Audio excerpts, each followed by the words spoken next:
Nu ką, sveiki gyvi, prasitestavau purškindamas ant lako Sagolą be žiedų ir mano toks verdiktas yra, ar pasakyti, ar dirba geriau su žiedu ar be, nedrįsčiau teikti.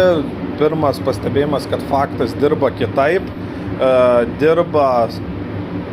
kažkieno buvo pasakyta, kad dirba be žiedo panašiau kaip HVLP ir drįsčiau su tuo sutikti, nes išpūtinėjant skiediklį pirmas pastebėjimas buvo tas, kad išpurškiant skiediklį fakelas yra šiek tiek didesnis vertikalėje ir migla yra baltesnės, tokios kaip debesų miglos spalvos, tai rodo didesnį skiediklio susmulkinimą.